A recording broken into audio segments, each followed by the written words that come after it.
কিছুদিন আগেও সে বলেছে যে হাসিনা দেশ ছেড়ে পালায় না। পালিয়ে যাওয়ার পরেও কিন্তু তার যে দুষ্টামি, যে মানুষের ক্ষতি করার যে অভ্যাস, সেটা যায় নাই। দিল্লিতে বসে সে ষড়যন্ত্র করছে, চক্রান্ত করছে এবং বলছে তোমরা সবাই তৈরি হও, আমি একদিন চুপ করে চলে আসবো। এই দেশের কত মায়ের বুক সে খালি করেছে, এই কথা মানুষ কখনোই ভুলবে না। এত যে মানুষ মারলো, তার মধ্যে একটু অনুশোচনাও নাই। একবারের জন্য বলে না যে আমি ভুল করছি। আজকে আমরা হাসিনা মুক্ত হয়েছি। ফ্যাসিস্ট হাসিনা পালিয়ে গেছে জনগণের রোষের মাধ্যমে, জনগণের ক্ষোভের কারণে। জনগণকে তাড়া করে দেশ ছাড়া করেছে, তাই না?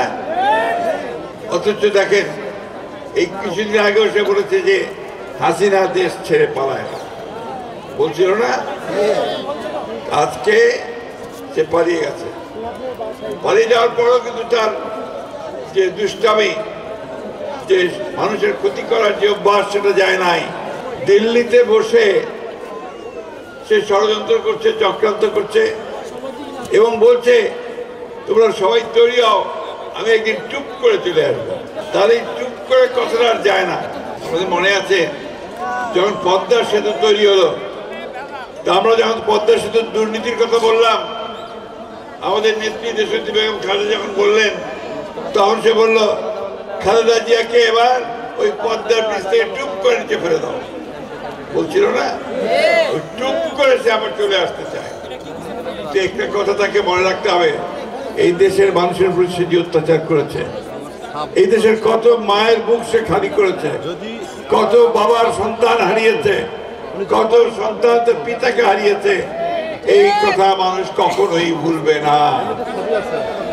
সেই জন্যেই দেখেন কিরকম একজন নেত্রী, কিরকম একজন মহিলা, এত যে মানুষ মারলো, তার মধ্যে একটু অনুশোচনাও নাই। একবারের জন্য বলে না যে আমি ভুল করছি।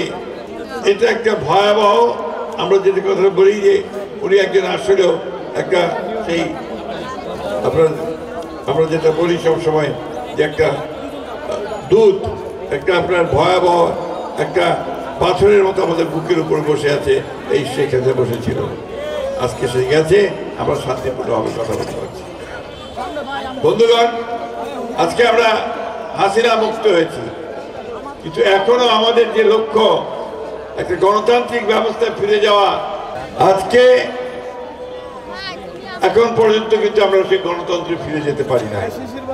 আমাদের একটা সরকার আমরা দিয়েছি, সেই সরকার হচ্ছে অন্তর্বর্তীকালীন সরকার।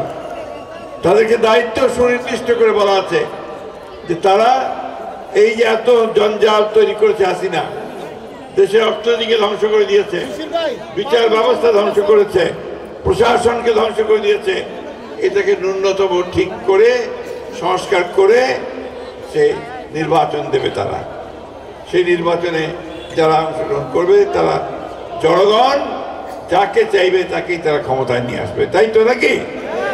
আমি বারবার আপনাদের সামনে কথা বলতাম যে আমার ভোট আমি দেব, যাকে খুশি তাকে দেবো, তাই না?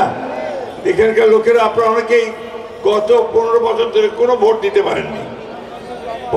সিটি কর্পোরেশন ইলেকশনে দাঁড়িয়েছিলেন, সিটি কর্পোরেশন ইলেকশনেও আপনাদের ভোটগুলো জোর করে কেড়ে নিয়ে চলে গেছে, আপনারা ভোট কেন্দ্রে যেতেও পারেননি, তাই না?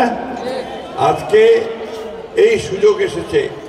আমরা এই অন্তর্বর্তীকালীন সরকারকে, প্রফেসর ইউনূসের সরকারকে সেই জন্য অনুরোধ করেছি, যত দ্রুত সম্ভব আপনারা এই ন্যূনতম সংস্কার যেটা প্রয়োজন, অর্থাৎ মানুষ যেন সঠিকভাবে ভোট দিতে পারে, বিচারটা যেন মানুষ সঠিক পায়, প্রশাসন যেন কোনো পক্ষপাতিত্ব না করে, এই বিষয়গুলো দেখে আপনারা একটা ভোটের আয়োজন করেন, যেখানে মানুষ ভোট দিয়ে তার প্রতিনিধি নির্বাচিত করতে পারবে।